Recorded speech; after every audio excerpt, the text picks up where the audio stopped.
നമസ്കാരം. സാംസ്കാരിക വാർത്തകൾ. സാംസ്കാരിക കേരളത്തിന്റെ വൈവിധ്യങ്ങളും രുചിഭേദങ്ങളും സമന്വയിപ്പിച്ച് അബുദാബി KMCC സംഘടിപ്പിച്ച കേരള ഫെസ്റ്റ് സമാപിച്ചു. 3 ദിവസങ്ങളിലായി നടത്തിയ ഉത്സവത്തിൽ 10,000-ലേറെ പേർ പങ്കെടുത്തു. 14 ജില്ലകളുടെ തനിമകൾ വിളിച്ചോതുന്ന ഘോഷയാത്ര, കേരളത്തിന്റെ സമകാലിക സംഭവങ്ങളിലേക്ക് വെളിച്ചം വീശുന്ന മീഡിയ ടോക്ക്, ഇതര സംഘടനകളുമായി ചേർന്ന് പ്രവാസി പ്രശ്നങ്ങൾ ചർച്ച ചെയ്ത ഡയസ്പോറ സമ്മിറ്റ് തുടങ്ങി ഫെസ്റ്റിൽ ആദ്യാവസാനം വരെ കേരളവും മലയാളികളും നിറഞ്ഞുനിന്നു. വിമാനയാത്രാ നിരക്ക്, വോട്ടവകാശം, പ്രവാസി വിദ്യാർത്ഥികളുടെ വിദ്യാഭ്യാസം തുടങ്ങിയ വർഷങ്ങളായി പ്രവാസികൾ നേരിടുന്ന പ്രശ്നങ്ങൾ ഡയസ്പോറ സമ്മിറ്റിൽ ചർച്ച ചെയ്തു. ഇതിൽ ഉരുത്തിരിഞ്ഞ നിർദ്ദേശങ്ങൾ ക്രോഡീകരിച്ച് കേന്ദ്ര സംസ്ഥാന സർക്കാരിന് സമർപ്പിക്കാനാണ് സംഘടനകളുടെ പദ്ധതി.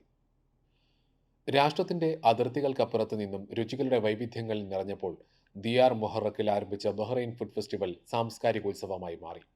ബഹ്റൈൻ ഫുഡ് ഫെസ്റ്റിവൽ 2024 അതിന്റെ 8ാം പതിപ്പിനാണ് മറാസി ബീച്ചിൽ കഴിഞ്ഞ ദിവസം തുടക്കമിട്ടത്. ഫെബ്രുവരി 8-ന് ആരംഭിച്ച് ഫെബ്രുവരി 24 വരെ തുടരുന്ന ഫെസ്റ്റിവലിൽ 100-ലധികം റെസ്റ്റോറന്റുകൾ, കഫേകൾ, പ്രാദേശികവും രാജ്യാന്തരവുമായ ഹോസ്പിറ്റാലിറ്റി വെണ്ടർമാർ എന്നിവരുടെ പങ്കാളിത്തവുമുണ്ട്. ബഹ്റൈൻ ടൂറിസം ആൻഡ് എക്സിബിഷൻസ് അതോറിറ്റിയുടെ ആഭിമുഖ്യത്തിലാണ് ഈ ഫെസ്റ്റിവൽ സംഘടിപ്പിച്ചിരിക്കുന്നത്. Girls India Qatar stress buster voyage എന്ന പേരിൽ അൽ ഗുവൈരിയ പാർക്കിലേക്ക് യാത്ര സംഘടിപ്പിച്ചു.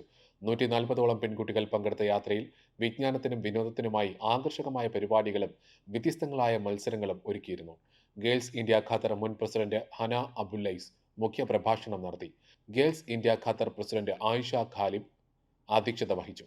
കെൻസ, അഫീഫ, ഈമാൻ, ഫായിസ എന്നിവർ വിവിധ മത്സര പരിപാടികൾ നിയന്ത്രിച്ചു. സാംസ്കാരിക വാർത്തകളിൽ ഉൾപ്പെടുത്താനായി ഇനി പറയുന്ന ഇമെയിൽ വിലാസത്തിൽ വാർത്തകൾ അയയ്ക്കുക: news@pravasibharati.com അല്ലെങ്കിൽ പ്രവാസി ഭാരതി റേഡിയോ ന്യൂസ്@gmail.com.